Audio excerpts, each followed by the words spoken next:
ମୋ ବାପା ରୂପକୁ ଦେଖି ମଞ୍ଚା ତିଆରି କରି ବସିଥିଲା କୃଷ୍ଣଙ୍କୁ ମାରିବ ସେଇ ମଞ୍ଚାରୁ ଆଜ୍ଞା ଆଶ୍ଚର୍ଯ୍ୟରେ ଗଳି ପଡ଼ିଲା ମଲା ଆଜ୍ଞା କଂସ କଥାରେ ଅଛି ଯେ ପାଞ୍ଚେ ପର ମନ୍ଦ ତା ମନ୍ଦ ପାଞ୍ଚନ୍ତି ଗୋବିନ୍ଦ।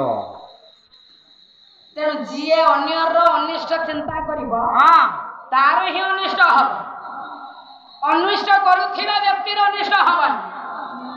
ତେଣୁ ସବୁବେଳେ ମୋ ମା ମୋ ବାପା ମାନେ ଲକ୍ଷ୍ୟ କରିବେ ଅନ୍ୟର ମଙ୍ଗଳ ସାଧନା କଲେ ମଙ୍ଗଳ ପାଞ୍ଚିଲେ ଆପଣ ମାନଙ୍କର ମଙ୍ଗଳ ହବ।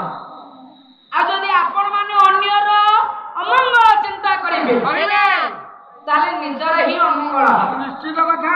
ତାହେଲେ ସମସ୍ତଙ୍କର କଲ୍ୟାଣ ବା ମଙ୍ଗଳ ଆଗେ କେଉଁଥିରେ ହୁଏ? ପୁଅ ଝିଅ ମାନଙ୍କର କଲ୍ୟାଣ କେଉଁଥିରେ ହବ? କେଉଁଥିରେ ହବ? ବାପା ମା କେଉଁଆଡେ ଯାଉଛନ୍ତି ପୁଅ ଝିଅ ଆଗେ ପଛରୁ ଡାକି ଦେବେ ଆଚ୍ଛା ମଙ୍ଗଳ ନା ଅମଙ୍ଗଳ? ଆମ ଘର ଭାବୁଛି ବାଡି ପକେଇବି ଆଉ ମାନେ ତମ ପୁଅ ହେଉ ଝିଅ ହେଉ ତମେ କୁଆଡେ ଗୋଟେ ଧର ଏଟା ଶୁଭ କାର୍ଯ୍ୟକୁ ଯାଉଥିବ ଡାକି ଦେଲେ ତମ ପୁଅ ତମେ ତାକୁ ଘଡ ଭାଡି ବାଡେଇକି ଯାଉଛ ଆଉ ଯୋଉ କାର୍ଯ୍ୟରେ ଯାଉଛ ସେ ସଫଳ ହେଉଛି ସଫଳ ହେଇଯାଉଛି ହେଇଯାଉଛି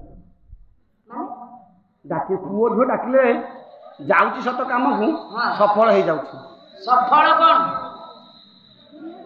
ମାନେ କାର୍ଯ୍ୟଟା ସକ୍ସେସଫୁଲ ହେଉଛି ଆଜ୍ଞା ସଫଳ ତମେ କହୁଛ ତଲବ ଖଇନି ସେଇ ଯୋଉଗୁଡା ସଫଳ ସେଗୁଡା ସଫଳ ତେଣୁ କାର୍ଯ୍ୟଟା ସଫଳ ତାହେଲେ କାର୍ଯ୍ୟ ସିଦ୍ଧି ହୁଏ।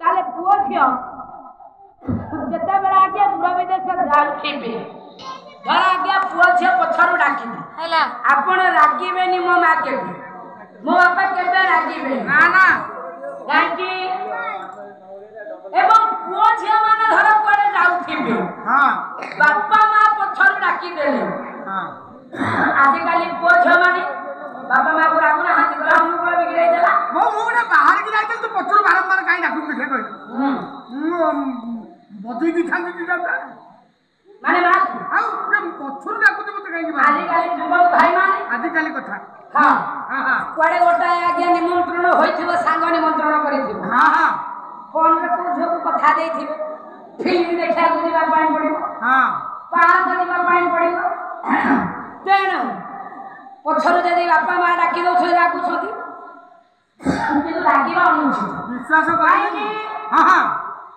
ବାପା